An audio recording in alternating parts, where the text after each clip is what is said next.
estimados asistentes. En este momento iniciamos nuestra cuarta sesión, panel de debate, el tiempo de detonar el potencial petrolero mexicano es hoy. Pedimos a nuestros panelistas ocupar por favor sus lugares, al tiempo que doy lectura a sus semblanzas. Maestro Merlin Cochran West. Merlin es director general para la Asociación Mexicana de Empresas de Hidrocarburos, AMEXI. Dentro de sus responsabilidades previas, el maestro Merlin laboró en la Secretaría de Energía en la Subsecretaría de Hidrocarburos. Antes de esto, Merlin trabajó administrando plataformas petroleras terrestres y marinas. Comenzó su carrera en Brunei y luego trabajó en Schlumberger en países como Venezuela, Omán, Emiratos Árabes Unidos, Irak y Arabia Saudita, para clientes como Shell, BP, Eni, ExxonMobil, PDVSA y Saudi Aramco. Merlin forma parte del alumnado del Instituto Tecnológico y de Estudios Superiores de Monterrey, ITSM, Harvard Business School, London Business School y Columbia Business School y ha impartido un curso en el Instituto Tecnológico Autónomo de México, ITAM. Doctora Alma América Porres Luna. Ingeniera geofísica por la Facultad de Ingeniería de la Universidad Autónoma de México, UNAM. Recibió la medalla Gavino Barreda y mención honorífica. Posee el grado de maestría y doctorado en geofísica aplicada por la Universidad de Bordeaux, Francia, 1986 a 1991. Desarrolló sus habilidades en geofísica aplicada en el Instituto Mexicano del Petróleo, IMP, por 26 años, como experta, llegando a ser directora de exploración y producción. De septiembre de 2010 a diciembre de 2022, designada como comisionada en la Comisión Nacional de Hidrocarburos, CNH. Ha formado parte de diferentes grupos de expertos en el sector de hidrocarburos a nivel nacional e internacional. Actualmente se desempeña como evaluadora de proyectos CONACYT, consejera editorial Revista Energía a Debate y consejera editorial del periódico Reforma. Pertenece a Society of Petroleum Engineers, SPE, Asociación de Ingenieros Petroleros de México, AIPM, entre otros. Ha participado en actividades académicas en el posgrado de la UNAM, ha publicado diversos artículos nacionales e internacionales. Maestro Andrés Bruckmann. Es ingeniero químico por la UNAM, maestro en dirección de empresas del IPADE y cuenta con estudios de posgrado en Stanford y Wharton. Actualmente es presidente de AMEXI, la Asociación Mexicana de Empresas de Hidrocarburos, y vicepresidente de Hochschild Energy. Cuenta con más de 20 años de experiencia en la industria. Anteriormente fue director general de Fieldwood Energy México, actualmente uno de los proyectos con mayores reservas en el país. Previamente, fue director de QRI, empresa de consultoría especializada en administración de yacimientos y trabajó más de 8 años en Petróleos Mexicanos. Maestro Alberto de la Fuente. Posee 2 títulos de licenciatura, uno en Economía y otro en Relaciones Internacionales, ambos por el Instituto Tecnológico Autónomo de México, ITAM. Cuenta también con una maestría, Master of Philosophy, en Economía e Historia en la Universidad de Oxford, en el Reino Unido y una maestría en Administración de Empresas en la Australian School of Business en Sydney, Australia. Dentro del sector público, trabajó en la Oficina de la Presidencia de la República, en la Secretaría de Energía y en la Comisión Reguladora de Energía. En 2006 se incorporó a Shell como gerente de Mercadotecnia. En 2008 fue nombrado representante y asesor de negocios de Shell.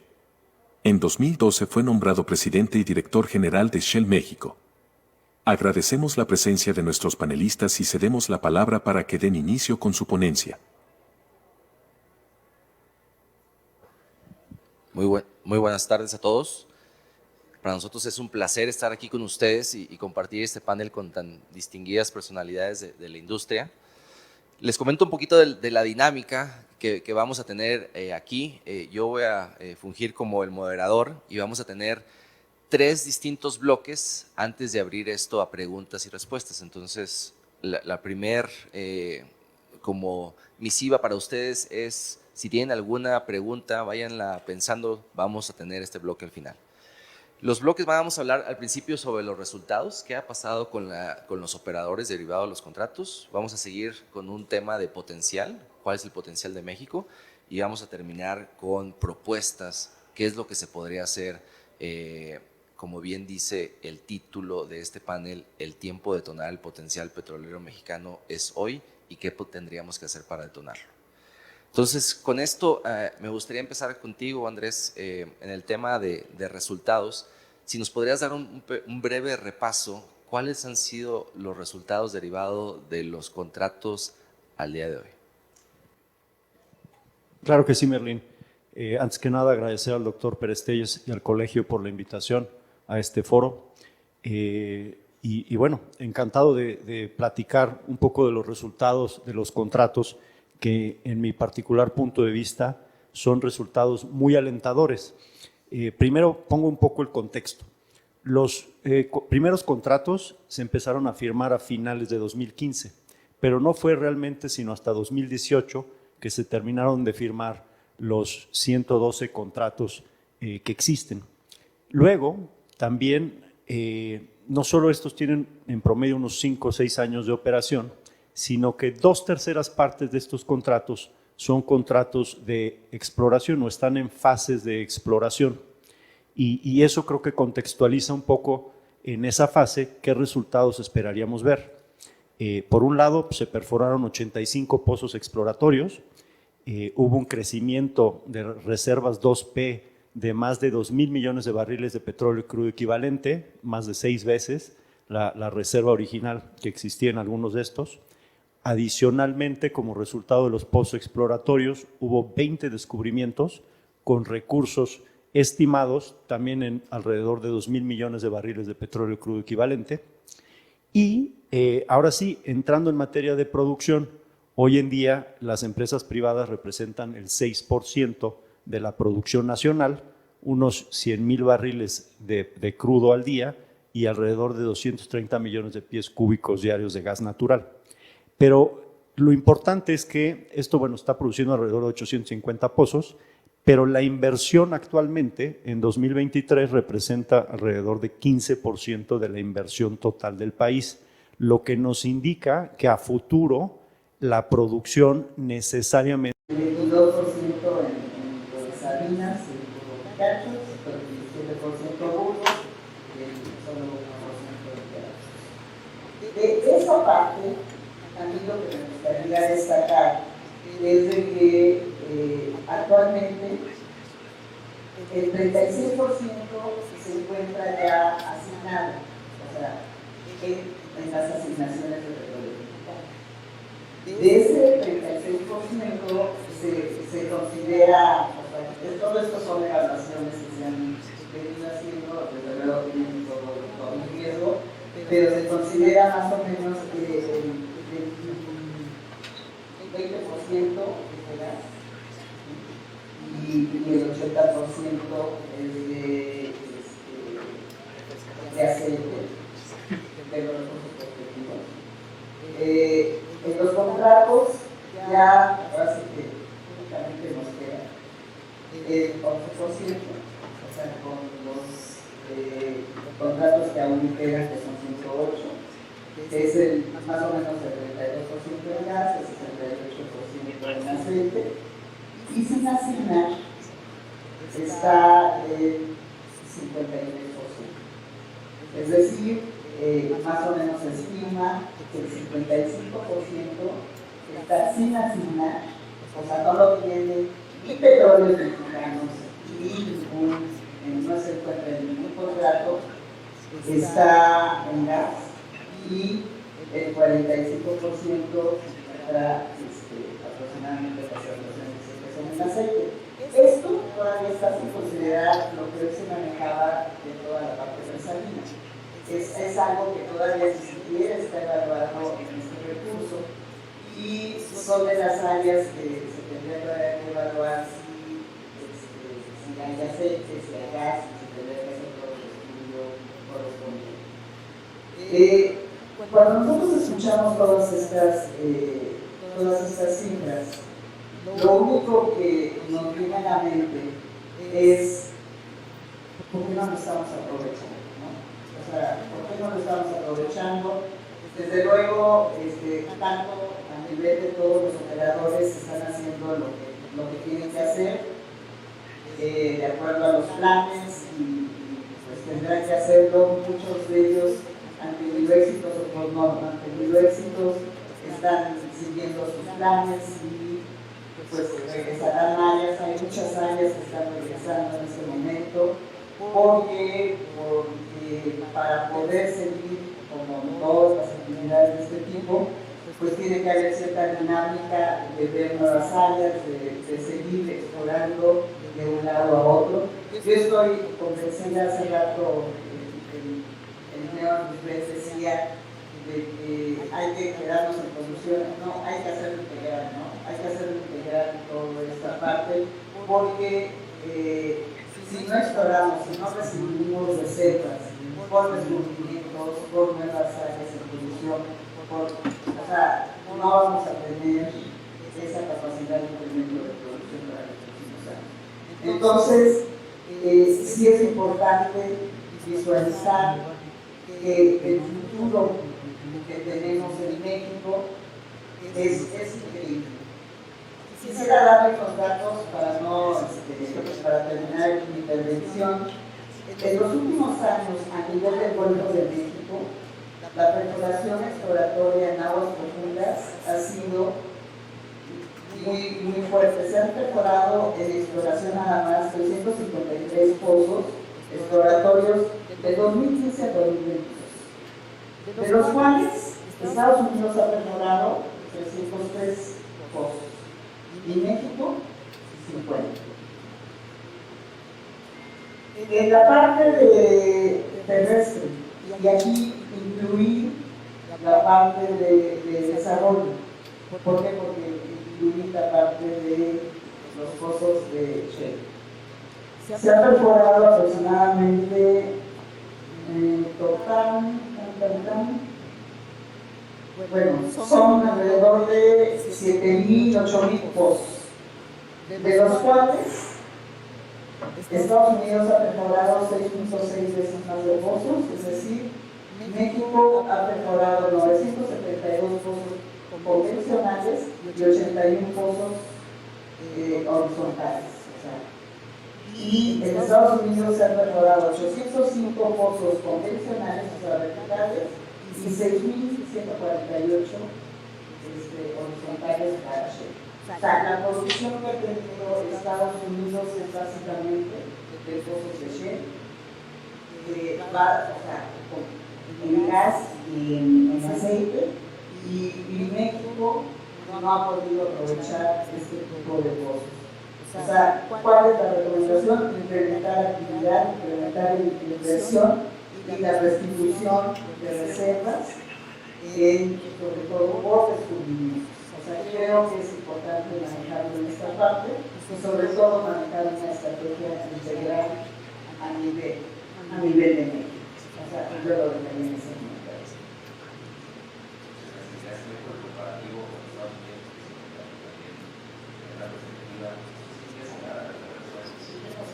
Dos puntos en este tema del gas natural. Uno es, a mí me parece que nos deberíamos preocupar muchísimo de que efectivamente 70-80% del gas que obtenemos de Estados Unidos. Hablamos mucho del tema de soberanía energética. En el caso del crudo, por ejemplo, quizás es un mercado todavía más líquido que el gas natural y tenemos diferentes fuentes de suministro. Pero en el caso del gas, pues prácticamente de todos Estados Unidos, entonces ahí tenemos una dependencia muy clara, ¿no? Y creo que por eso debería de preocuparnos. Y el otro es que finalmente el gas natural, en este proceso que estamos viviendo todas las etapas de transición energética, pues tenemos todos muy claros que el gas es justamente ese combustible de transición. Y si bien en el tiempo seguramente el tema del petróleo como tal irá disminuyendo la matriz, pues el tema del gas natural todavía se está aumentando, ¿no? Viendo aquí a Antonio Escalera, muchas conversaciones que tuvimos en el pasado, justamente de ese potencial que tiene el gas para ayudar muchas otras industrias, ¿no? Entonces, creo que nos ha faltado ahí una visión un poco más estratégica y más global con respecto al gas natural como país. Y así, si me permite, vamos a hablar también, rescatando unos comentarios que hicieron otros panelistas. Creo que además de eso, el potencial que tiene México en otras áreas, y lo que ya habían dicho, recuperación secundaria mejorada, campos abandonados que con nueva tecnología se podrían volver a revisar, campos marginales que hoy en día a lo mejor no son rentables, presal, campos de gas que también por su naturaleza hoy en día a lo mejor no son rentables y como tal. Hay tantas cosas que se podrían hacer en cada uno de esos nichos, por así llamarlo, que la verdad no nos estamos aprovechando. Tenemos hoy en día un cuello de botella que creemos que se podría detonar ese potencial. Y retomando el comentario que decía Alberto, no es un juego de suma cero. Aquí la ganancia de cualquier operador es la ganancia de todos los operadores, porque en la medida que descubran que algo funciona y hay una nueva arena que nadie había visto en la misma zona, se puede volver a revisar todas las asignaciones de técnicos, los mismos bloques que tienen asignados otras petroleras, para revisar si en esa arena hubiera también capacidad para producirlo, ¿no? Pero recordemos nada más el caso de Shell, ¿no? Hubo una persona, ¿no? El padre de Shell, 10 años intentando, creo que casi quebró su compañía dos veces, pero 10 años intentando hasta que por fin encontró cómo hacerlo de manera rentable y cambió y transformó el mundo. Sí, gracias. Ya lo decía Alberto, la cuenca principal productora de Brasil, Santos, se tuvieron 5 los pozos secos no comerciales, y actualmente nos llevamos 85 pozos a lo largo y ancho de todo México. Entonces, definitivamente queda mucho que hacer. Ya más por potencial, Alberto, me gustaría que contigo, porque normalmente cuando hablamos de potencial siempre nos quedamos en México y pero lo cierto es que México no es la última Coca-Cola del desierto. Hay muchas cosas que están pasando en el mundo. ¿Nos puedes dar una referencia de qué está pasando? Sí, ese es interesante porque eso yo entro muchas veces en conflicto en Shell, porque yo soy el embajador de México en Shell, o sea, yo peleo por recursos para traer a México, y en el panel anterior Rolando hablaba, por ejemplo, de la certeza, ¿no? De las reglas, en fin, muchas cosas que se han venido platicando, pero es cuando yo creo en estas instituciones y veo la actividad que estamos teniendo, veo que tenemos mucha actividad en lugares donde tradicionalmente hemos invertido, como les mencionaba el ejemplo de Estados Unidos, donde es donde más cosas vamos a perforar, por ejemplo, este año. El caso de Brasil, que es relativamente nuevo, pero también ya un lugar importante para nosotros. Tenemos lugares como Malasia, Oman, Reino Unido, Países Bajos, donde tenemos décadas invirtiendo, produciendo y seguimos invirtiendo. Y luego tenemos, si quisiéramos comparar a México con países frontera, ¿no? Porque México es un país frontera, pero a lo mejor desde nuestra perspectiva en el tema de aguas profundas, sí vemos a México como un país frontera porque todavía no se ha detonado el tema de aguas profundas y ultraprofundas. Pues incluso ahí tenemos muchísima actividad, desde Namibia, Mauritania, tenemos Surinam, por ejemplo, estamos viendo redes en Argentina, en Uruguay.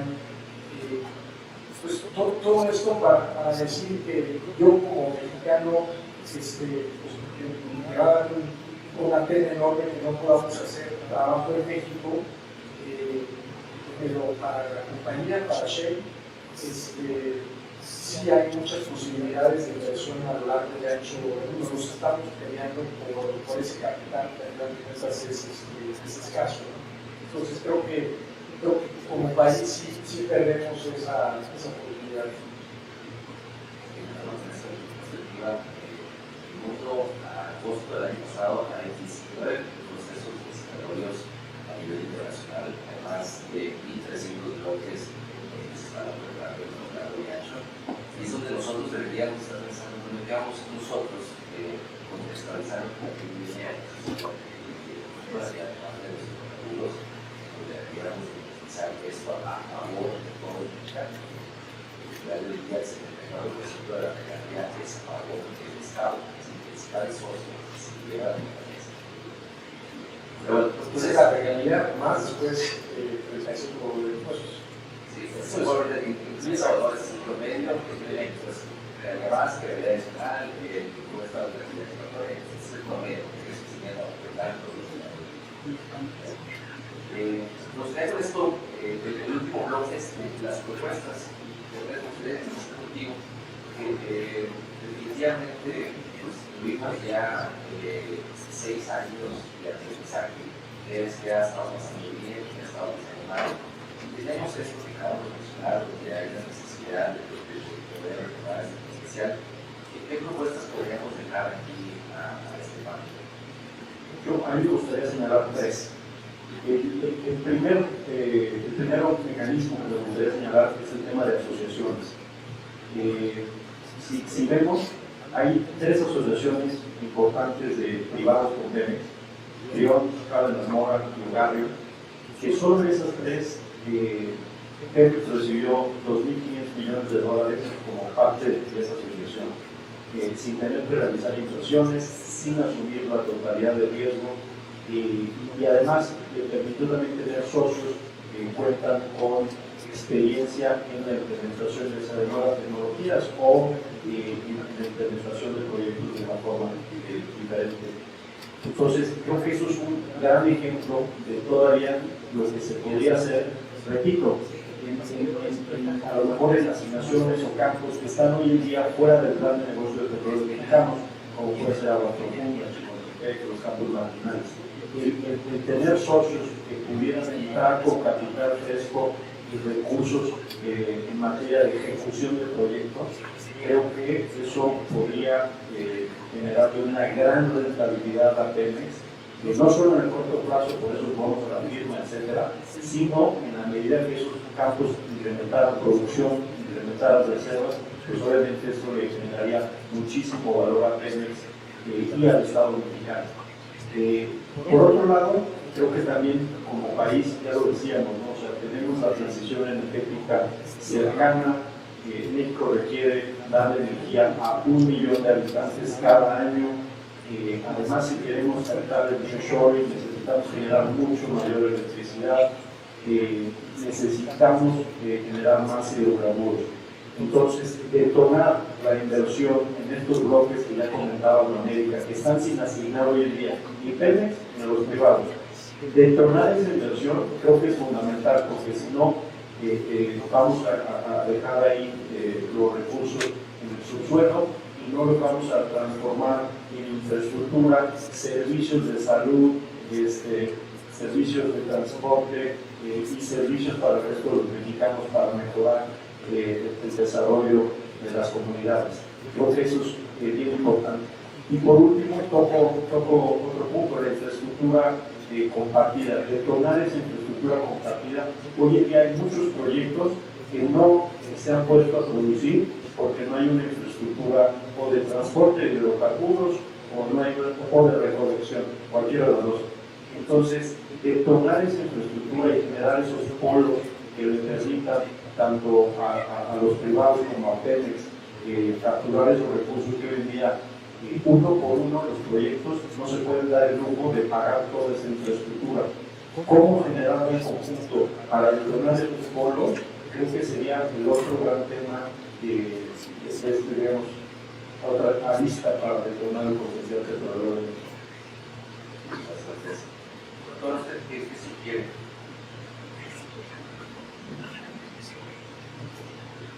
En realidad, no voy a conseguir bastante aquí con Andrés. En realidad, a medida que el mundo intensifica sus esfuerzos a descarbonizar, alcanzar las aspiraciones de emisiones cero netas, para el 2050, por cierto, se tenía esto para el 2030, ahora están pasando al 2050. Esto quiere decir que por más que se han hecho esfuerzos, ha sido muy difícil para todos los esfuerzos que se han hecho a nivel mundial llegar a esas cero emisiones a lo largo de este tiempo. Lo están haciendo cada vez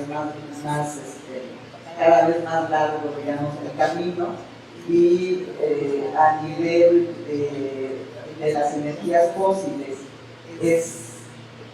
también no es difícil o no es posible que esto se vaya de un momento a otro a no utilizar energías fósiles. Entonces, la propuesta principal que creo que tendríamos que estar realizando es de que pues, se tendría que estar apoyando que esta transición energética que sí es necesaria para el mundo, para México, incorpore al gas natural como la energía fósil de transición. Y creo que debe de ser para el presente y para el futuro, ¿no? O sea, lo está manejando a nivel mundial y eso tiene que ser también a nivel de México. Entonces, por ahí mencionaban de que quizá como expertos no podamos proponer eso posible, pero no te propongan, porque si no, no sé si podamos decir que tenemos que llegar a 3 o 4 millones de producción para los próximos años si nosotros no tenemos una matriz energética en México que nos vaya regulando cuál es la producción que se tiene la meta de producción para los próximos años y por lo tanto así seguir la planeación que se tiene que hacer por más potencial o recursos que se puedan tener en el país. Entonces, creo que una matriz energética, definición de una matriz energética y definición de que el gas sea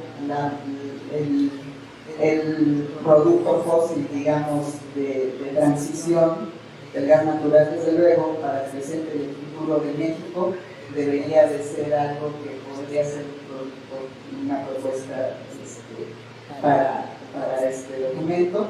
Y yo agregaría otro que sí es muy, muy importante.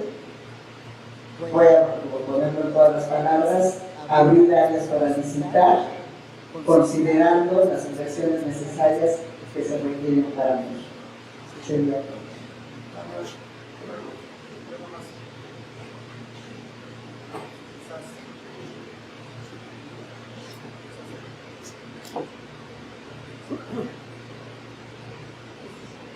Quizás nada más agregar que los cambios que se hicieron dieron al Estado mexicano un gran abanico de opciones, desde licencias, comprar su compartida, etc.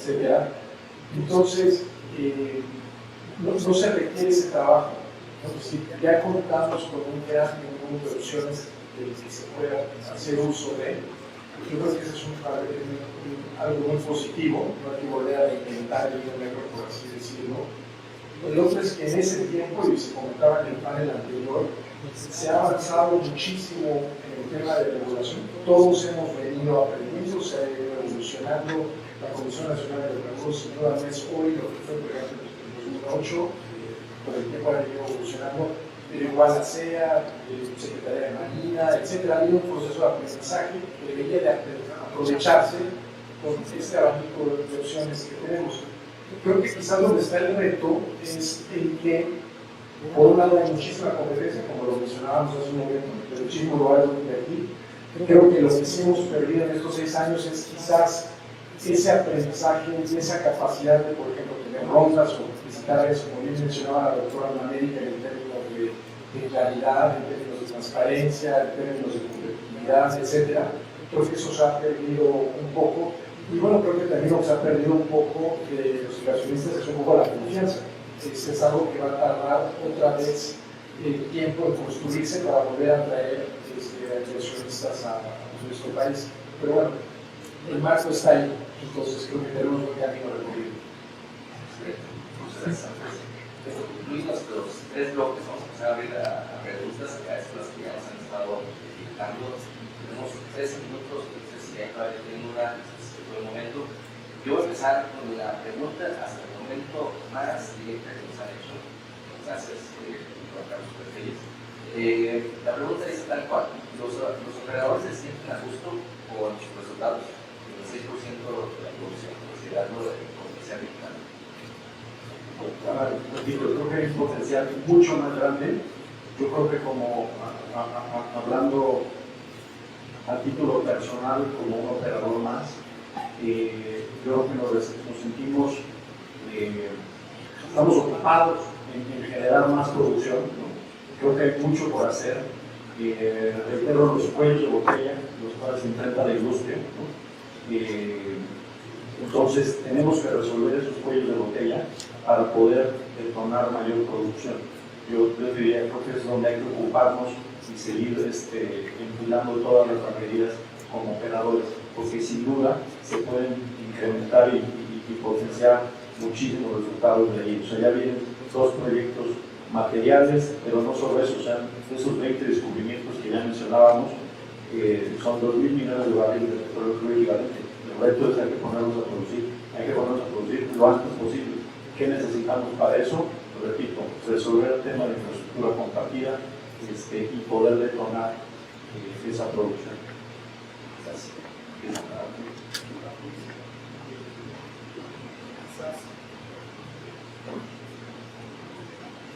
Quizás nada más decir, obviamente nosotros estamos en la parte de exploración, a mí lo que más me encanta es haber encontrado un mega descubrimiento internamente de esta humana, pero entendiendo el tema de exploración y eso, etcétera, sí hay muchísimas cosas de las que sentimos orgullosos. De entrada, la contribución que vamos a hacer al conocimiento de estas áreas, como ya se mencionó, el haber explorado, el haber hecho una campaña en tiempo, en forma, en los recursos que nos habíamos planteado, especiales incidentes de seguridad, toda esta inversión que se hizo en el tema social, las transferencias de tecnología que hicimos, el contenido nacional, la creación de proveedores. Hoy tenemos más de 60 proveedores que desarrollamos y todos nos proveen a nivel internacional. Es decir, hay mucho por lo que hay que estar orgullosos, pero deberíamos de ser como países mucho más ambiciosos, como bien dice Andrés, buscar producir más y generar más. La siguiente pregunta voy a recabar de varias que se han llegado y me agrada ver que distintas personas dentro de la facultad, como estudiantes, nos han hecho preguntas sobre capacidades técnicas. La pregunta que les quiero preguntar a ustedes es, desde sus distintos puntos de vista, ¿qué es lo que necesita alguien que está por graduarse de la facultad para poder apoyar el potencial mexicano? Y otra vez pensar en usted también para darle la perspectiva de género a esto, darnos muchos techos de cristal en este tema. ¿Qué le podría recomendar a gente que se estaría a punto de graduar para poder abonar? Con perspectiva de género. Sí. En realidad, yo no lo diría a los estudiantes, le diría a los que contratan. O sea, esa sería la primera. O sea, que creo que las personas que contratan no deberían de fijarse en el género, sino en las capacidades. Esa sería la primera, ¿no? La segunda es, creo que, o sea, ahora sí regresando a lo que queremos. El punto aquí, creo que desde el punto de vista de todo proceso, o sea, de toda actividad que se requiere, como ustedes lo acaban de ver, se necesita proceso, desde luego herramientas, tecnología y personas. O sea, ¿quién lo va a hacer? Recursos humanos. Y los recursos humanos, sobre todo para este tipo de actividad, deben estar con las capacidades necesarias para poder realizarlo. Entonces, como podrán ver en algunos de los casos, ¿verdad? No voy a decir el mío, sí, ya muchas de las personas que se dedican a esta industria ya son personas maduras. Creo que se requieren personas, o así que personas con capacidades ya nuevas para poder, capacidades, lo dijo Humberto hace un rato, o sea, personas que tengan capacidades de inteligencia artificial, personas que manejen bases de datos, personas, o sea, ese tipo de capacidades que son la nueva tecnología, sobre todo que se requiere para, pues, es la evolución tecnológica que se está teniendo para, desde luego, enfocadas a las geociencias, a la ciencia petrolera, a todo lo que se requiere para poder realizar y cumplir los nuevos retos, ¿no? Entonces, yo creo que se necesitan personas con capacidad, o sea, con capacitación necesaria para poder llegar. Como ustedes podrán ver, yo no les puedo decir hace cuántos años salí de la facultad, pero desde que yo salí, a mí me decían que ya se iba a acabar el petróleo y que ya no era necesario tener, o sea, yo soy ingeniera geofísica, pero decían que ya no iba a haber petróleo, que ya era necesario dedicarse a otra cosa. Y así ha pasado a través de todo este tiempo. Desde luego, cada vez sí se ve más cercano que va a haber una transición energética. pero de todos modos, para toda esta generación que viene, todavía hay mucho trabajo por hacer y mucho petróleo por extraer.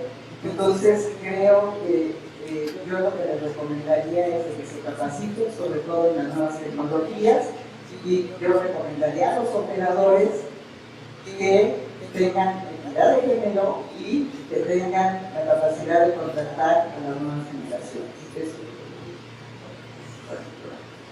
Alberto, ¿ustedes tienen ahora de qué capacidades? No, yo nada más, rapidísimo, dos más muy ligados a lo que dice América. Para los dos sí es muy básico. Eso que menciona América de la inteligencia artificial es una área en la que nosotros estamos batallando para contratar gente, pero más allá de las capacidades que, como bien mencionaba América van cambiando con el tiempo. Yo diría que como algo que viene a traer es la capacidad de aprendizaje y de adaptación. O sea, constantemente, porque va evolucionando muy rápido, entonces, porque hayan aprendido o estén aprendiendo, seguramente serán distintos muy pronto, pero lo que nosotros como maestros valoramos esa capacidad de continuamente estar aprendiendo y continuamente estarse adaptando. Yo nada más cerraría, primero invitarlos, necesitamos muchos más ingenieros en México, ingenieros e ingenieras, ¿no? Hablando exacto, con equidad de género, aunque en español correcto ingenieros ya incluyen ambos géneros. Pero bueno, necesitamos muchos ingenieros, y no solo en la industria petrolera, o sea, somos un país manufacturero. Nosotros, por ejemplo, en Panamerican Energy, increíble que empezamos a migrar al litio y estamos en ingeniería del litio, y el mismo equipo de geociencias que ve petróleo ve litio. Entonces, en la medida que se haga la transición energética, no tengamos miedo, o sea, esas competencias son transferibles. Entonces, estamos, repito, muchos ingenieros, reitero lo que decía Alberto, que aprendan rápido, que sean especialistas. Hoy en día nos mencionaba aquí los antes de una cantidad de retos tecnológicos que tiene México, háganse especialistas en esos retos, resolvamos esos retos y con eso sin duda van a ser grandes aportaciones para el mundo. Quisiera pausar en esta parte de retos tecnológicos. Una de las preguntas que nos han llegado aquí es, bueno, ¿qué tecnologías novedosas han aportado ustedes? ¿Qué han hecho? Entonces, Alberto, ¿qué hacen?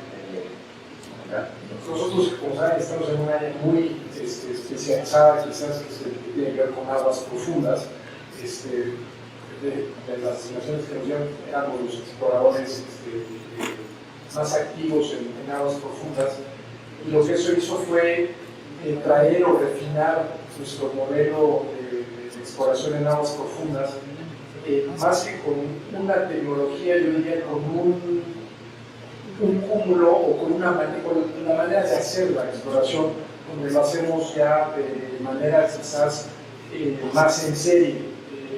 Quizás yo diría que la función que trajimos fue más en términos de replicar el modelo de exploración en aguas profundas que teníamos en Estados Unidos y que ha sido exitoso, de poder traerlo a México y de poderlo adaptar. Por ejemplo, trabajamos en una de nuestras campañas de exploración con Grupo R, y ahora hemos tenido también taladros internacionales, pero ha sido esa capacidad de poder adecuar nuestra capacidad de explorar en serie a las condiciones de México sin importar quién fue el que haya proveído los servicios de taladros. Pero yo diría no es una, sino son sin duda son varias. Lo que sí aportamos, por ejemplo, es en términos de reducción de emisiones de gases de metano, por ejemplo, donde los proyectos que ya hicimos en México los hicimos con una reducción del 50 o entre 30 y el 50% de lo que estábamos haciendo en Estados Unidos. Entonces, va evolucionando esto poco a poco, pero bueno, sin duda trajimos lo más avanzado. Sí, bueno, abordo con un par de temas. Nosotros en un campo de arenas hicimos terminaciones no convencionales que nos ayudaron a triplicar la productividad de los pozos.